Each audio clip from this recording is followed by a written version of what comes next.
अस्सलामुअलैकुम नाजरीन, आज की वीडियो में हम आपको ARY डिजिटल का ड्रामा सीरियल बेनाम की अगली एपिसोड के हवाले से बताने वाले हैं कि जिसमें आप देखेंगे कि अब हैदर की जिंदगी में और ज्यादा मुश्किलात बढ़ जाती हैं और ये सब कुछ संभालना उसके लिए अकेले बहुत ही ज्यादा मुश्किल साबित हो जाता है, क्योंकि तैमूर के जाने के बाद वो खुद को तन्हा और अकेला समझता है। क्योंकि अगर तैमूर होते तो वो अपनी बात और अपने मसाइल उनके साथ बात करके हल करने की कोशिश कर लेता था और इस तरह से उसके दिल का बोझ भी हल्का हो जाता था, लेकिन अब उसके लिए बहुत ही ज्यादा मुश्किल होती है। इधर हैदर की अम्मी यही कह रही होती है कि मैं किसी भी सूरत में आयजा को अपने घर रहने नहीं दूंगी। तो इधर बाबर भी आ जाता है तैमूर के घर ही। वो दोबारा से एमल को परेशान करता है क्योंकि उसके लिए बहुत ही अच्छा साबित होता है कि अब तो तैमूर नहीं है और अब वो जो चाहे जैसे चाहे अपनी बात मनवा सकता है और अब उसके रास्ते में किसी किस्म की कोई भी रुकावट भी नहीं है। इसी वजह से वो दोबारा से एमल से अपनी शादी करने की बात करता है। तो हैदर ये सारी बातें सुन लेता है और उसे बहुत ही ज्यादा बुरा लगता है, जिसके बाद वो राबिया और अपने घर वालों को बता देता है साफ साफ कि अगर एमल और आयजा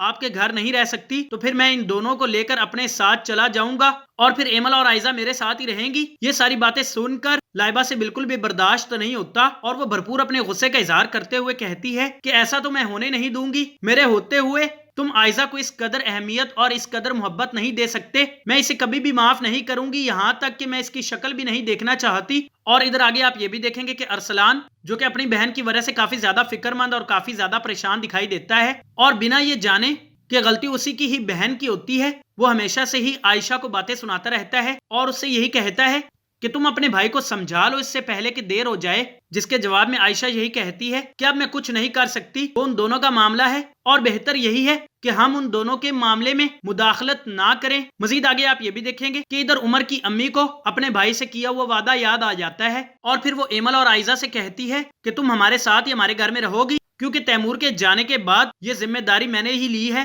खैर, जिसके बाद आयजा तो नहीं जाती उमर के घर, क्योंकि वो तो हैदर की बीवी होती है और उसी के साथ ही रहती है, जबकि इधर एमल जो कि इस चीज को बहुत ही ज्यादा तरजीह देती है।